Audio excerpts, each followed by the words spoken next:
जय श्री राम। हम कुछ नया ट्राई करते हैं, कुछ नया बनाते हैं और ख़ास तौर से जब हमें पता हो कि ये सामने वाला देखेगा या लोग इसको देखेंगे तो फिर हम बड़ा कॉशियस रहते हैं उस चीज़ को लेकर। हमको लगता है कुछ अट्रैक्टिव सा पहले लोगों को दिखा दें कि लोग हमारी तरफ आकर्षित हो जाएं और फिर हमारे साथ जुड़े रहें। जैसे आप कोई वीडियो देख लो, पहले उसका प्रोमो टाइप का दिखाते हैं कि क्या बन गया या क्या बनेगा है, फिर उसके बाद फिर प्रोसेस में जाते हैं। आप कोई कहानी देख लो तो आपको क्लाइमेक्स पहले ज़रूरी लगता है कि हाँ थोड़ा सा पता होना चाहिए कि ये कहाँ जा रही है कहानी। जैसे वो फिल्म देखी थी बाहुबली, तो कटप्पा ने बाहुबली को क्यों मारा? अगर क्लाइमेक्स नहीं होता तो शायद सेकंड पार्ट के लिए इतनी क्यूरियोसिटी नहीं होती। लेकिन आप जब रामचरितमानस की बात करते हैं तो रामचरितमानस दुनिया का सबसे बड़ा काव्य ग्रंथ, मतलब उससे बड़ी कविता लिखी ही नहीं गई। और तुलसीदास जी जब रामचरितमानस लिखते हैं तो करीबन 250 चौपाइयाँ हो चुकी हैं अभी तक, और उनको समेट कर 40 वीडियो में मैंने बताने की कोशिश की है कि तुलसीदास जी क्या क्या लिख रहे हैं उसमें। लेकिन अभी तक राम कथा शुरू नहीं हुई। तो कई बार लोग जब रामायण या रामचरितमानस पढ़ना शुरू करते हैं तो वो शुरू में ही बोर हो जाते हैं। क्यों? क्योंकि तुलसीदास जी ने सबसे पहले वंदना की है गुरु की, इष्ट की और भगवान की, फिर उनके गुणों की चर्चा की है, एक एक पात्र के रामायण की वंदना की है, भरत जी की, लक्ष्मण जी की, मतलब सबकी वंदना की है। यहाँ तक कि भूत प्रेत पिशाचों को भी नमन किया है। फिर लोगों की कैसे लोग होते हैं, अच्छे बुरे, उनके गुण स्वभाव क्या है, उनकी चर्चा की है।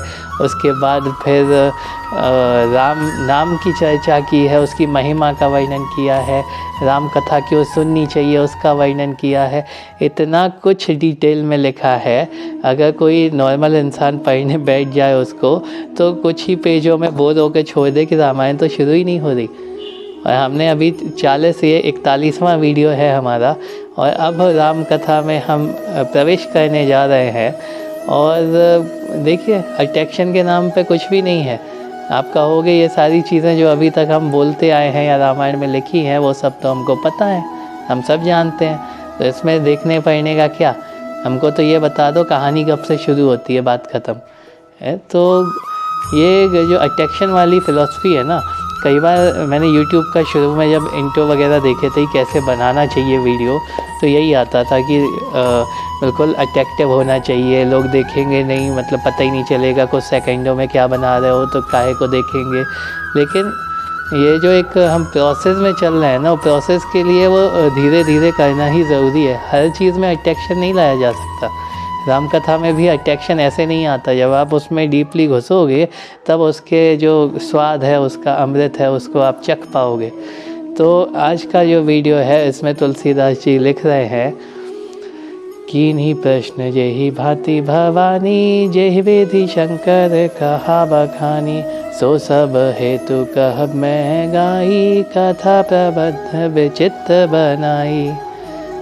इसका अर्थ, शिव जी ने, पार्वती जी ने शिव जी से जो प्रश्न किया राम जी के बारे में, उनसे पूछा कि क्या राम जी के बारे में क्या है, कौन है, उनका चरित्र क्या है, और शिव जी ने विस्तार से जो उनको उत्तर दिया है वो अब तुलसीदास जी लिखते हैं कि वो मैं अब इस विचित्र कथा को गाकर इसकी रचना करूँगा। तो रामचरितमानस गाने की, एंजॉय करने की और अपने जीवन में उतारने की चीज़ है। और जैसा जैसा शिव जी ने पार्वती जी को बताया वैसा वैसा तुलसीदास जी ने अपने शब्दों में अपनी खुशी के लिए उसको पन्नों पर उतारा। ये नहीं कि लोग क्या कहेंगे, लोग क्या सोचेंगे। अगर ये देखते तो इतने सारे 250 के करीबन चौपाइयाँ वो खाली बाहरी तौर पे नमन करने में या कंपैरिजन करने में चीज़ों का, अच्छाई बुराई का, उसमें नहीं निकाल देते।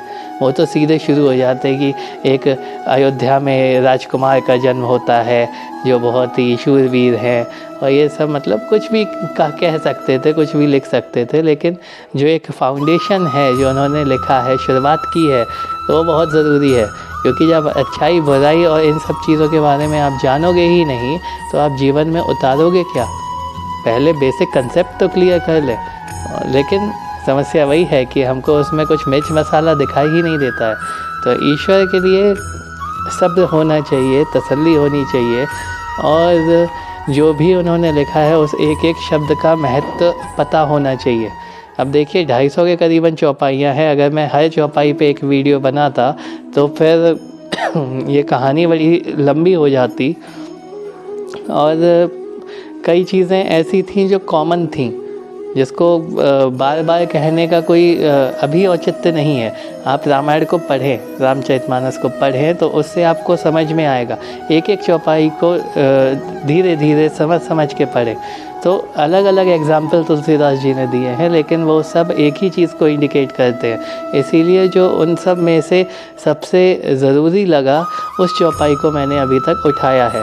लेकिन आगे जो चौपाइयाँ आएंगी उसमें अधिकतर चौपाइयाँ इंक्लूड करूँगा, क्योंकि वो कहानी से जुड़ी होंगी और कई बार इन चौपाइयों को छोड़ना अब मुश्किल हो जाएगा। तो जुड़े रहें, राम कहानी हम शुरू कर रहे हैं और मज़ा आएगा इसमें। हमको मज़ा आएगा, आपको मज़ा आएगा। देखते रहें और जुड़े रहें। फिर से मिलते हैं अगले वीडियो में। जय श्री राम।